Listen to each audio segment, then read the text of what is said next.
Hello students, नया topic है अपना इकोटॉक्सिकोलॉजी।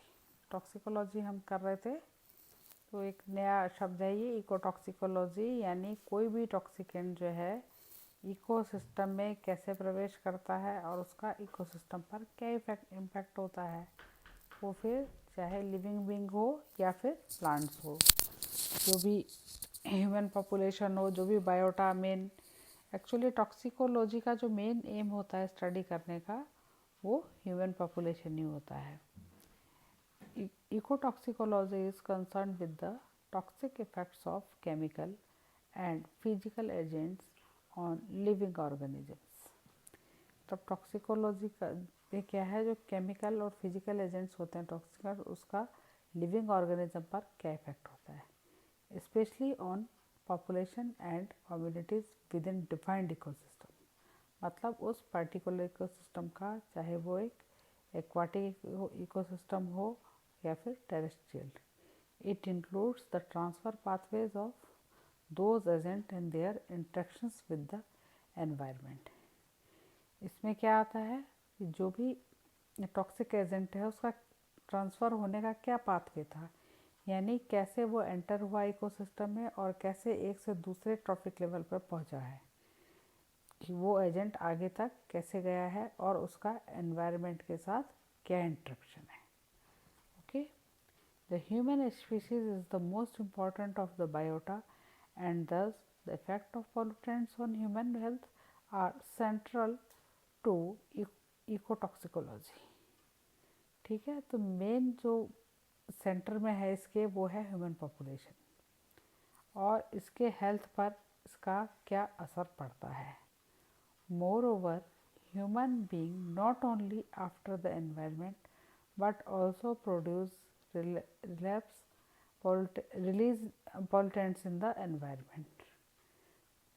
Next, uptake and intake of toxicants, मतलब कैसे इनकी एंट्री होती है। Intake is the entry of a substance into the lungs, gastrointestinal tract or subcutaneous tissues of animals. The fate of this material will be governed by process of absorption. ठीक है ना, किसी भी टॉक्सिक सब्सटेंस कैसे entry करता है, lungs में या गैस्ट्रोइंटेस्टाइनल ट्रैक्ट में या स्किन के through.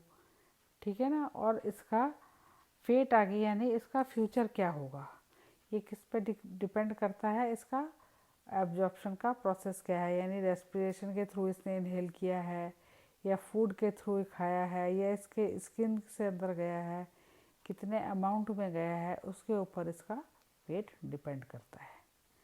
Uptake is the absorption of the substance into extra cellular fluid for systemic circulation.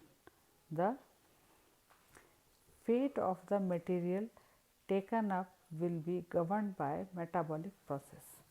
यानी आपके अंदर जो मटेरियल प्रवेश किया है उसका मेटाबॉलिक एक्टिविटी पे, या जो आपका टिश्यू में एक्स्ट्रा फ्लूइड है, एक्स्ट्रा सेलुलर फ्लूइड, उसके कारण उसके मेटाबॉलिक एक्टिविटी पे क्या इफेक्ट होगा, इससे ये गवर्न होता है।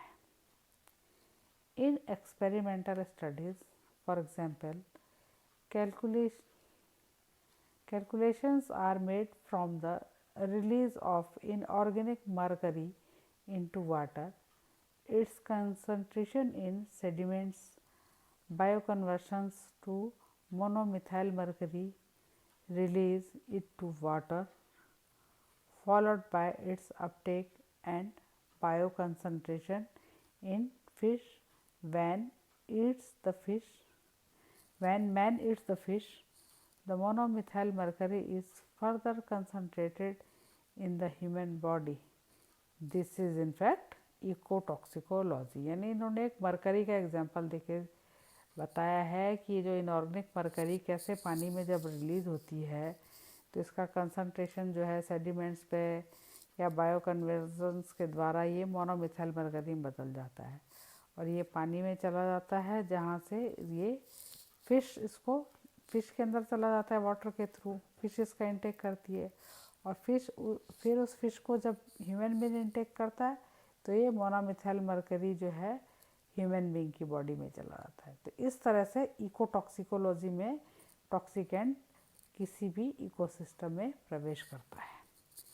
Plant absorb toxicants either directly from the atmosphere, यानी प्लांट जो हैं टॉक्सिकेंट्स को या तो एनवायरनमेंट से डायरेक्टली ले सकते हैं एयर के थ्रू, है ना, थ्रू द लीव्स और फ्रॉम सॉइल और water.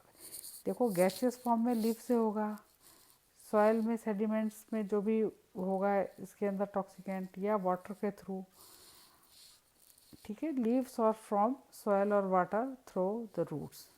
The usual pathway is through the leaves as with gaseous pollutants. जो यूजुअल पाथवे क्या होगा, लीव्स का होगा, और ये गैसियस पॉल्यूटेंट्स होंगे जो कि लीव्स के थ्रू कहाँ पहुँचेंगे, प्लांट्स में पहुँचेंगे। ठीक है, तो इस तरह से ये एक छोटा टॉपिक है इकोटॉक्सिकोलॉजी का, जिसपे कि शॉर्ट नोट आपके आ सकता है, जिसमें कि आपको ये बताना है कि कोई टॉक्सिकेंट कैसे इकोसिस्टम में प्रवेश करता है, उसका एनवायरनमेंट के साथ कैसे उसके प्लांट या ह्यूमन बॉडी में जाता है, और उसका एनवायरनमेंट के साथ क्या इंटरेक्शन है, और किस मोड से वो एब्जॉर्ब किया गया है, उस मटेरियल का क्या फेट होगा।